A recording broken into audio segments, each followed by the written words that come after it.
है सियासत। तो इस वक्त में सबसे पहले बात करेंगे प्रधानमंत्री नरेंद्र मोदी के एमपी और राजस्थान दौरे की। किस तरह से विकास परियोजनाओं की बहार दी गई है, इन दोनों राज्यों में क्या कुछ रहा है, इस पर हम विस्तार से चर्चा कर रहे हैं। राजस्थान और मध्य प्रदेश के लिए आज का दिन विशेष है। पीएम मोदी की इन दोनों राज्यों को करीब 17,600 करोड़ रुपए से अधिक की विकास परियोजनाओं की सौगात दी गई है। पहले राजस्थान पहुंचे पीएम ने राज्य को 5,000 करोड़ रुपए से अधिक की विकास परियोजनाओं की सौगात दी। आईआईटी जोधपुर परिसर राष्ट्र को समर्पित किया। पीएम मोदी ने जोधपुर में एक कार्यक्रम के दौरान सड़क, रेलवे, एयरपोर्ट और स्वास्थ्य से जुड़ी परियोजनाओं का भी शिलान्यास और लोकार्पण किया। प्रधानमंत्री मोदी ने राजस्थान में स्वास्थ्य ढांचे को मजबूत करने वाली कई परियोजनाओं का शिलान्यास किया। तो स्वास्थ्य ढांचे को मजबूत करने वाली कई परियोजनाओं का शिलान्यास किया प्रधानमंत्री मोदी ने, जिसमें एम्स जोधपुर में 350 बिस्तरों वाले ट्रॉमा सेंटर और क्रिटिकल केयर हॉस्पिटल ब्लॉक और पूरे राजस्थान में 7 क्रिटिकल केयर ब्लॉक विकसित किए जाएंगे। प्रधानमंत्री मोदी ने जोधपुर हवाई अड्डे पर 480 करोड़ रुपए की लागत से बनी अत्याधुनिक नई टर्मिनल बिल्डिंग की भी आधारशिला रखी। इसके साथ ही पीएम ने 2 नई ट्रेन सेवाओं को हरी झंडी दिखाई और 2 अन्य रेल परियोजनाओं को भी राष्ट्र को समर्पित किया। तो रेल, सड़क, सभी परियोजनाओं की विकास की सौगात मिली है राजस्थान को। पीएम मोदी ने 1475 करोड़ रुपए की संचयी लागत से बनने वाली कई सड़क विकास परियोजनाओं की भी आधारशिला रखी। पीएम मोदी ने इस मौके पर कहा कि केंद्र सरकार का फोकस केवल विकास पर है। उनकी सरकार ने राजस्थान में रेलवे के लिए पिछली सरकार की तुलना में 14 गुना अधिक बजट आवंटित किया है। जोधपुर की विशाल रैली में पीएम ने कांग्रेस पर करारा प्रहार किया। उन्होंने कहा कि गहलोत सरकार ने कुशासन, भ्रष्टाचार और अत्याचार में राजस्थान को नंबर 1 पर पहुंचाया है। प्रधानमंत्री मध्य प्रदेश में भी 12,600 करोड़ रुपए से अधिक की परियोजनाओं का लोकार्पण और शिलान्यास कर रहे हैं। पीएम मोदी इंदौर में लाइट हाउस प्रोजेक्ट के तहत लगभग 128 करोड़ रुपए की लागत से निर्मित 1,000 से अधिक घरों का भी उद्घाटन कर रहे हैं। पीएम मध्य प्रदेश को सड़क, रेल, गैस पाइपलाइन और स्वच्छ पेयजल से जुड़ी विकास परियोजनाओं की भी सौगात दे रहे हैं।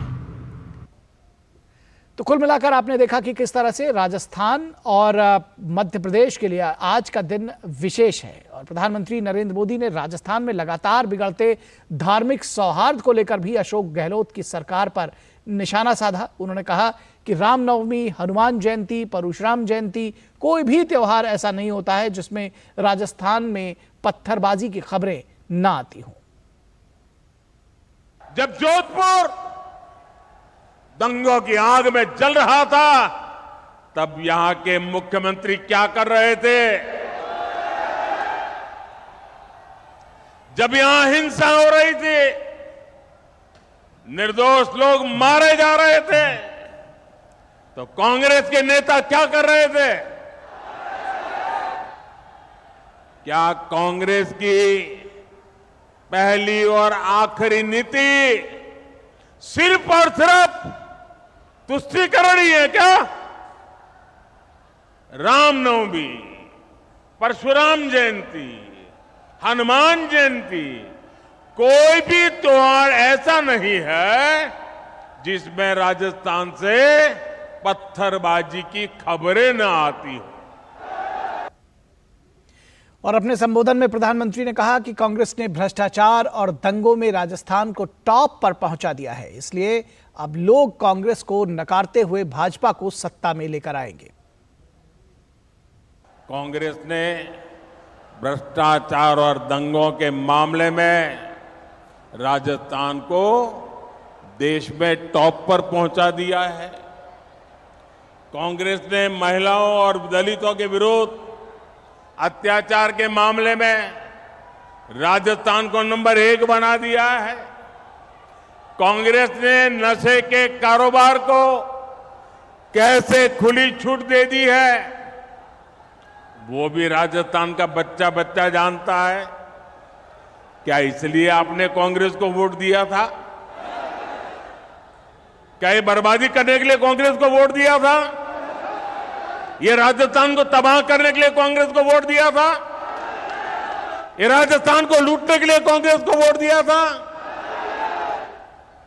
भाइयों, इसलिए ये मेरा मारवाड़ कह रहा है, भाजपा को लाएंगे, राजस्थान को बचाएंगे। और इस पूरी खबर पर बातचीत करने के लिए हमारे संवाददाता चंद्रशेखर इस वक्त जोधपुर से हमारे साथ जुड़ रहे हैं। चंद्रशेखर, आपसे समझना चाहेंगे, अगर सीधे सीधे सियासत की बात करें, जिस तरह से कांग्रेस पर हमला बोला, लगातार एक के बाद एक भ्रष्टाचार के आरोप लगाए और साथ ही साथ कहा कि कानून व्यवस्था से लेकर के जो तमाम जो त्योहारों के मौके हैं उस पर भी कानून व्यवस्था को कायम नहीं रख पाती कांग्रेस की सरकार, किस तरह से देखते हैं पीएम के इस हमले को कांग्रेस के ऊपर? निश्चित तौर पर, और ये इस मंच का मैं सबसे पहले उन्होंने जिस प्रकार की बातें की, उन्होंने कहा कि साफ तौर पर जो मुख्यमंत्री हैं, चित्तौड़गढ़ में हमने देखा था कि रैली के दौरान मुख्यमंत्री ने जिस प्रकार मुख्यमंत्री जो राजस्थान के हैं उनको लेकर के किस प्रकार से एक तरीके से पलटवार किया था, और यहाँ पर भी साफ जो स्थिति है इस आपराधिक घटनाओं को लेकर के राजस्थान में लगातार बढ़ रही है। टॉप में नंबर 1 पर राजस्थान इस वक्त चल रहा है इन सब चीज़ों को लेकर के, चाहे आपराधिक घटनाएं हों या फिर दंगे हों, तो उसको लेकर के करारा जवाब देने की यहाँ पे कोशिश की गई, जनता को समझाने की कोशिश की गई कि इस प्रकार से राजस्थान जो विकास में नंबर 1 हो सकता था, या फिर जिस प्रकार से यहाँ पर जितने भी संसाधन हैं वो यहाँ पर इतने मुफीद हैं कि आप रफ्तार में काफ़ी आगे निकल सकते हैं, मगर किस प्रकार से कांग्रेस की सरकार के दौरान लालदारी की बात हो या फिर पेपर लीक की बात हो या फिर तमाम ऐसी चीज़ें हैं जिससे कि अपराधियों का या दंगाइयों का जिस प्रकार से मनोबल बढ़ रहा है उसको रोकने की ज़रूरत है, और उसके लिए बीजेपी एक विकल्प हो सकती है।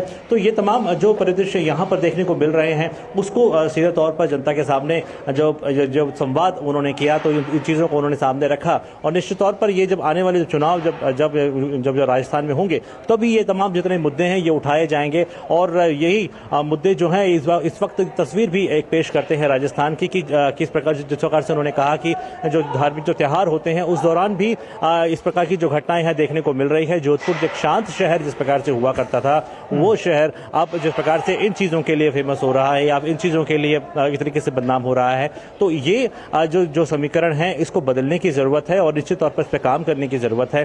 केंद्र सरकार लगातार अपनी परियोजनाओं के जरिए जिस प्रकार से उन्होंने आज उद्घाटन भी किया तमाम योजनाओं का, इससे पहले चित्तौड़गढ़ में भी उन्होंने उद्घाटन किया था, कई योजनाओं का शिलान्यास किया था, तो रफ्तार की विकास की रफ्तार जो है उसको तो बढ़ाने की जरूरत है, लेकिन साथ ही साथ इन चीज़ों पर भी काम करने की जरूरत है जिससे कि एक सामाजिक सौहार्द जो बनाया जा सके, साथ ही साथ जो विकास को लेकर के जो अवरोध हैं जैसे कि पेपर लीक की जो घटनाएं हैं या फिर दंगों की जो घटनाएं हैं या इस प्रकार की जो चीजें हैं इनको रोका जा सके और एक समग्र विकास की ओर जो है राजस्थान आगे बढ़े। और केंद्र सरकार इसको लेकर के संकल्पित है, और अगर उनको आने वाले टाइम में यहाँ मौका मिलता है भाजपा की सरकार को, तो वो डबल इंजन की सरकार उनको एक विकल्प दे सकती है। इस प्रकार का संदेश जो है वो इस आम जनता तक पहुंचाने का उन्होंने प्रयास इस मंच से किया। जी जी जी जी, आपने कहा कि जो विकास की सौगात है वो तो आगे बढ़ानी होगी। विकास के मामले में किस तरह से आज जो पब्लिक का रिएक्शन है राजस्थान में, जिस तरह से 5,000 करोड़ की योजनाएं दी गई हैं, जिसमें सड़क की योजनाएं, जिसमें रेल प्रोजेक्ट्स हैं, किस तरह से आम लोग इसको ले रहे हैं? और पीएम की जोधपुर की रैली के विषय में भी हम जानना चाहेंगे, किस तरह से आम लोग वहां जुटे, क्या कुछ रिएक्शंस रहे? देखिए, जो परियोजनाओं का लोकार्पण करने के बाद जब सभा में प्रधानमंत्री आए और एक रोड शो वहां पर हुआ, तो दोनों तरफ हमने देखा कि जनता जो थी, आम जनता, वो एकदम भावविभोर थी और जो फूलों से उनका स्नेहाभिवादन कर रही थी और काफ़ी नारेबाजी भी यहाँ पर समय हो रही थी और उसको देखकर काफ़ी प्रफुल्लित लोग नजर आए।